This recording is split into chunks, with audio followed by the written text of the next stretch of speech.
What's up, everybody? It's Trey Smith back with another episode of the College GameTime podcast. Thank you so much for watching or for listening. We are already at 31 episodes. Seems like we just started this thing yesterday. How time has flown by.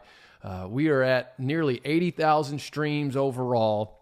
Hopefully we'll hit 100,000 streams fairly quickly.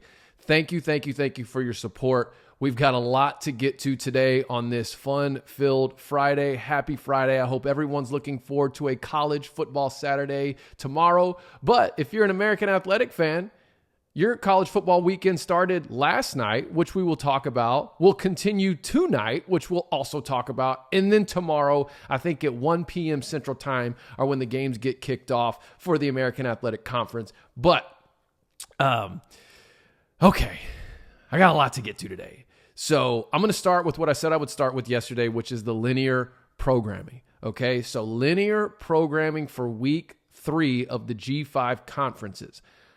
I'm going to give you Saturday only, then I'll include Thursday and Friday. So that for Saturday only, the MAC conference has 6 linear games. The Mountain West Conference has 6 linear games. The Sun Belt has 5. The American has 4. And Conference USA has 3. Now, that's just for the Saturday lineup.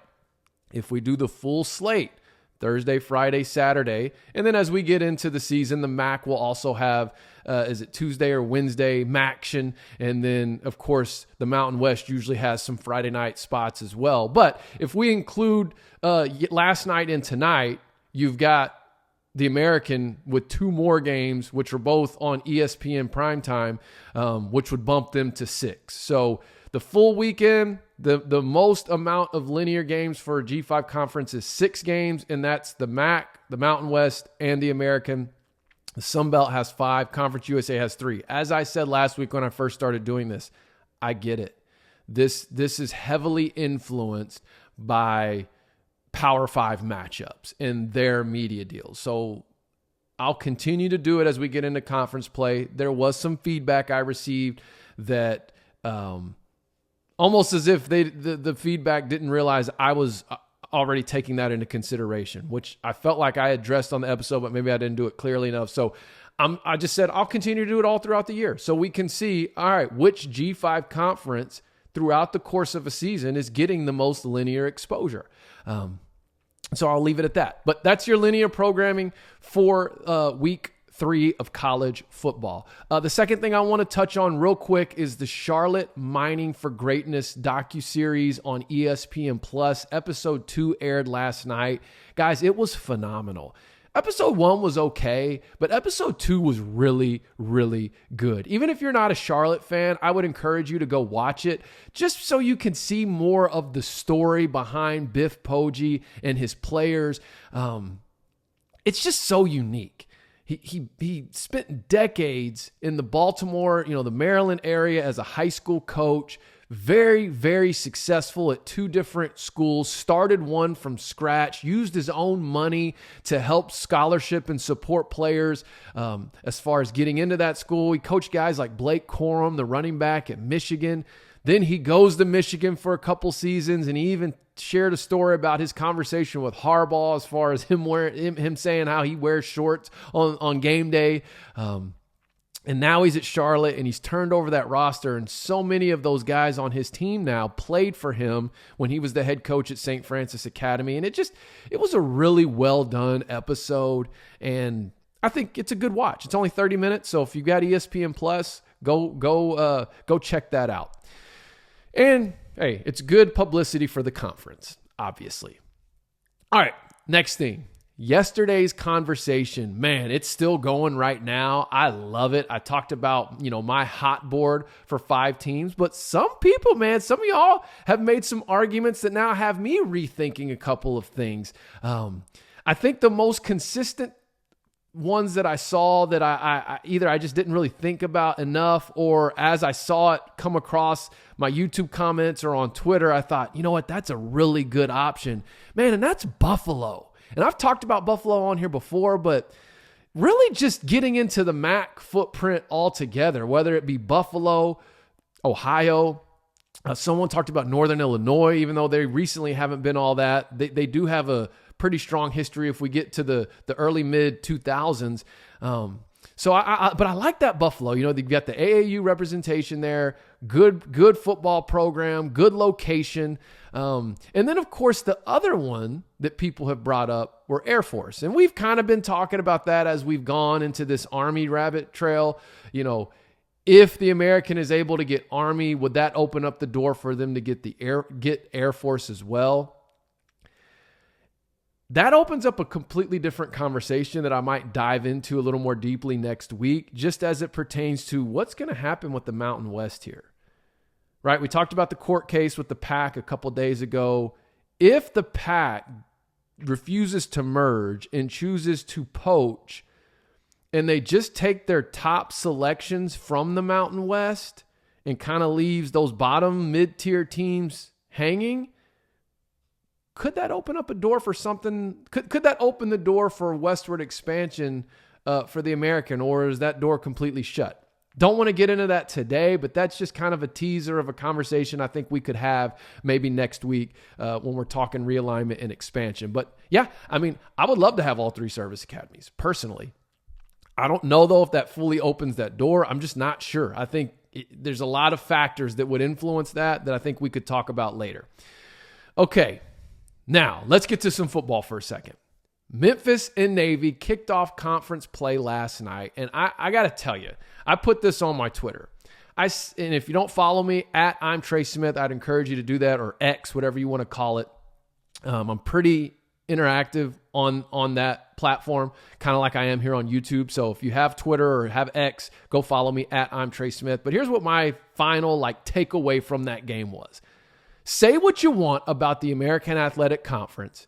You can act like you're too good for it because you're so wrapped up in this cycle of realignment. But last night was as good of a game as we'll see all weekend. And it was against a team that is projected to possibly win the conference or at least finish towards the top of the conference versus a team who's projected to finish towards the bottom of the conference. That's good football. And it was a sloppy game. It was a great game. It was an exciting game.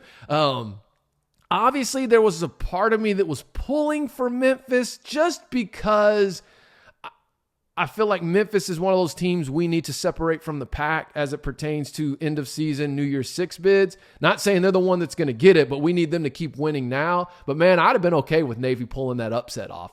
Navy was playing hard. They were prepared. Their defense looked stout. Their offense did what they did. But as I said earlier this week, two things about Memphis. One, this was a trap game. And two, can they stop the run?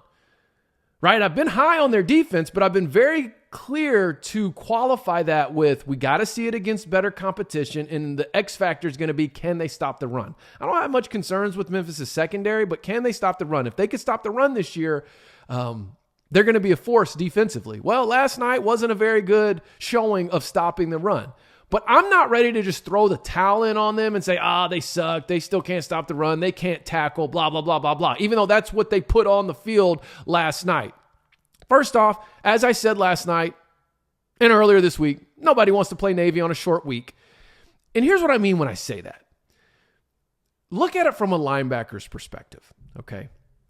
You've probably spent all fall camp, including the first 2 games of the season, getting reps against spread sets that are mostly zone running schemes, right? Inside zone, outside zone. Now you have mid zone, wide zone, zone read, right? That's what you're getting reps against. And when you're a linebacker, just to give you some very surface level information about the game is you're not watching the ball. You're reading linemen.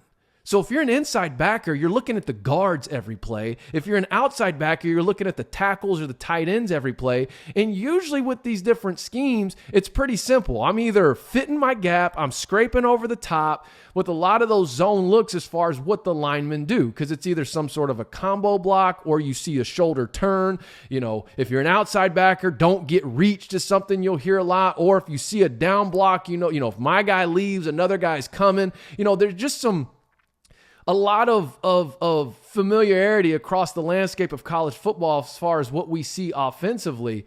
So then you have 4 days to prepare for a completely different looking system.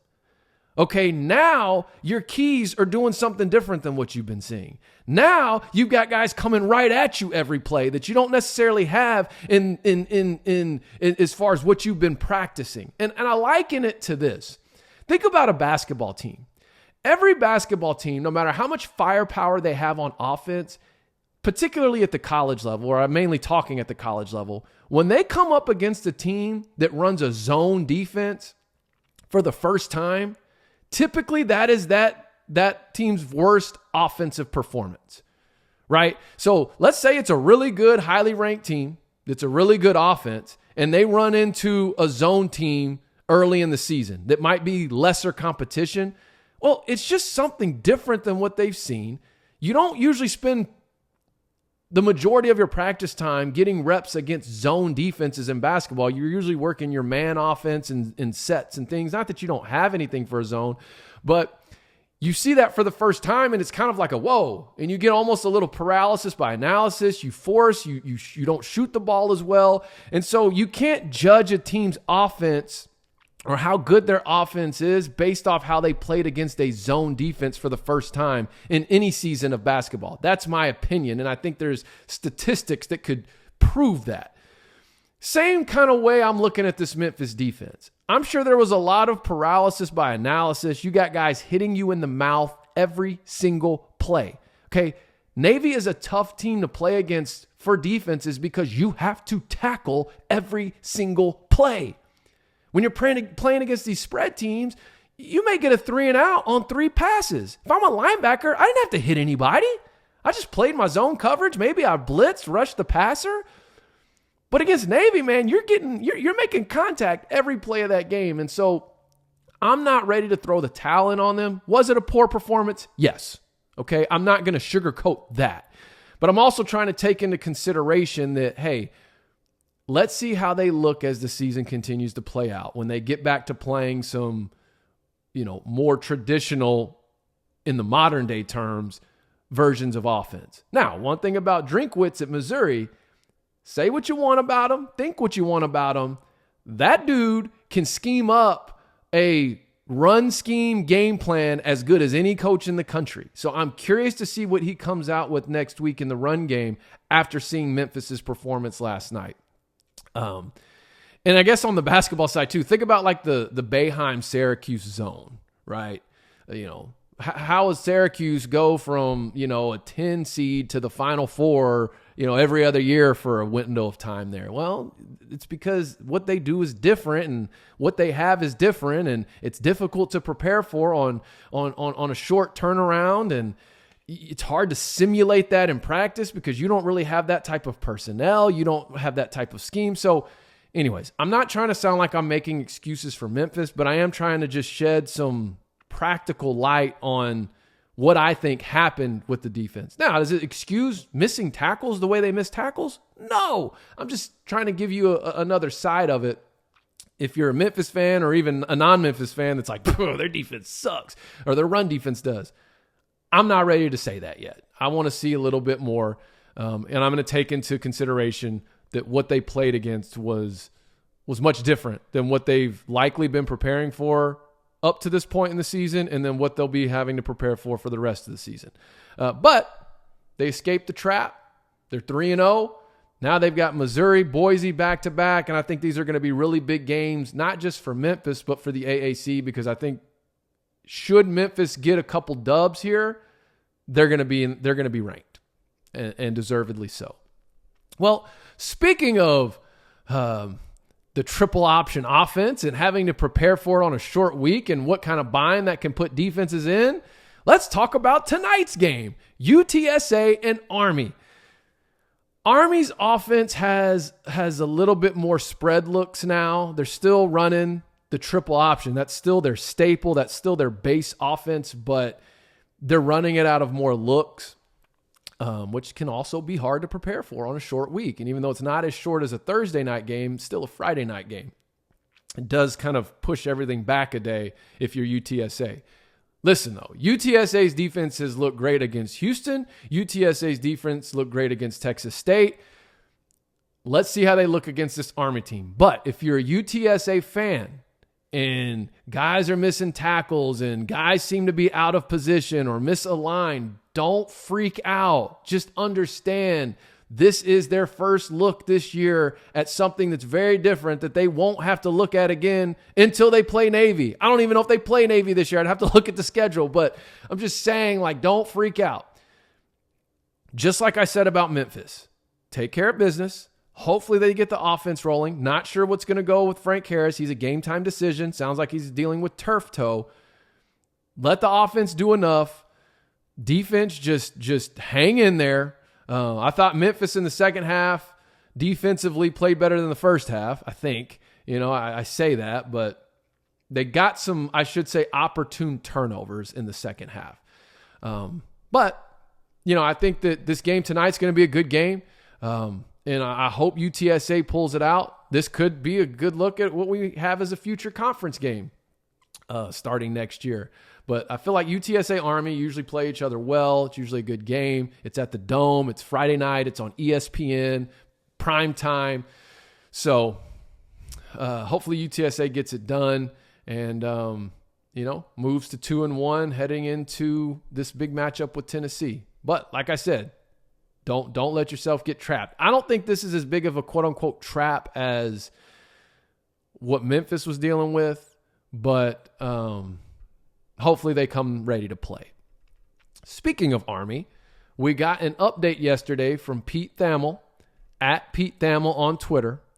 He said, sources, Army and the AAC are continuing to progress in their talks about Army joining the league as a football-only member. A realistic timeline for a decision is the end of the month. There's optimism on both sides as they dive further into the details to figure out a potential arrangement. The Army-Navy game would be a non-conference game if Army joins the AAC and still be played after the season. So, if that's the case, the details he said that they're having to figure out likely are pertaining to the marketing of the conference affiliation for that game, since it's not going to be a conference game in the season. And I know there's split feelings on that issue alone. Half of you think it should be a conference game played earlier, and half of you think the game shouldn't be touched. Fair enough. But either way, there needs to be some sort of conference affiliation marketing that happens on that game, particularly with the amount of eyes that are on it. Then I say the other part is the media, the television rights for the game, right? The Army-Navy has its own contract with CBS Sports right now, which is up in 2028. Is that something that can be negotiated out of early to where it can become a part of the ESPN package that the American Conference has? Now, likely that game, the revenue of that game will still go towards those two teams, rightfully so. But if you have that game as a part of your conference package, could you negotiate a more lucrative deal that even with that revenue going to its respective teams, the overall deal still benefits the rest of the conference, if that makes sense? Meaning, okay, we know the revenue of this game is going to go to these two teams. However, the fact that we have this game as a part of our conference package, can it help us get a more lucrative deal overall, even if it's just a little bit of a bump for the rest of the teams in the conference? So I would imagine those are those details that are still being ironed out. I don't think this is done, though, guys, personally, and gals. I don't think this is done yet. I think that there's some things that need to be... But who knows? Maybe there's going to be a big announcement tonight right before kickoff that Army's joining the AAC. Oh, all right. Okay. Well, let me get to my quick preview for the Saturday slate, and I'll try to do this in less than 3 minutes for time's sake. My bounce back teams this week are Temple and the UAB defense. I would like to see Temple play a full, complete game and possibly win comfortably. I think they need that for their own confidence. If UAB defense comes to play, I think they get the win. I think if UAB's defense bounces back against, is it Louisiana? I think they win that game. Zeno and Mortensen seem to be in a very good rhythm with that offense. Hopefully they don't get down early and have to play from behind. But I'm calling for a bounce back from UAB's defense. Now, the team that is in most need of a bounce back is ECU. But Pirate fans, I don't have a good feeling about this one going into Boone. But that might be a good thing, because sometimes when I don't have a good feeling about it, the opposite happens. Just like sometimes when I have a good feeling, the opposite happens. So I'm still pulling for ECU. I'm nervous about that one. My bold prediction, I'm going to say USF on ABC covers the spread against Bama. I said it. I think they cover the spread. What is it, 32.5? I don't have it in front of me. I think they cover the spread against Bama. And who knows, maybe it's competitive for a half. But that's my bold prediction. The most significant game for me, the team that needs to win, that it's most significant for the conference that they win, is Tulane. Now, should they win? Yes. But Southern Miss is no pushover. Okay? Tulane needs to win this game. We need Tulane to get back to their winning ways and be one of the top teams in the conference. And so this is a must win, especially as this thing starts to play out. I see Tulane, I see Memphis, I see SMU, and possibly UTSA, if they're healthy, starting to maybe separate from the pack. And like I said last week or earlier this week, I still got my eyes on you, Rice. I still got my eyes on you. Upset alert. Hey, I'm going to put Clemson on upset alert. Yeah, I said it. I said it last week that FAU needed to avoid the trap game against Ohio, because after watching Clemson play Duke, they probably started thinking, man, we might win this game, and start to overlook a really good MAC team that was coming to town, and they lost that game. Now I'm flipping it, and I'm saying Clemson's on upset alert. FAU's bouncing back. Tom Herman gets back to his giant slayer ways, goes into Death Valley, and comes out with a dub. I might end up looking stupid for that, but I don't care. I'm calling for it. Clemson, you're on upset alert. And then, of course, the trap game of the week we just had, which I had, was in Memphis. And thankfully, for the conference's sake, Memphis escaped the trap. All right, that is it for today. Would love your thoughts in the comments as always. Thank you so much for your support. If you're listening on one of the streaming platforms, please, please, please give it a 5-star rating. Leave a review. I would greatly, sincerely appreciate that as we continue to become the fastest growing show for the American Athletic Conference. Thank you all for listening. Thank you all for watching. Have a great Friday. Have a great weekend. Enjoy your college football tonight and tomorrow. And those of you that are checking out some high school football tonight, enjoy that as well. And I will see you all, barring an emergency pod, I'll see you all Monday.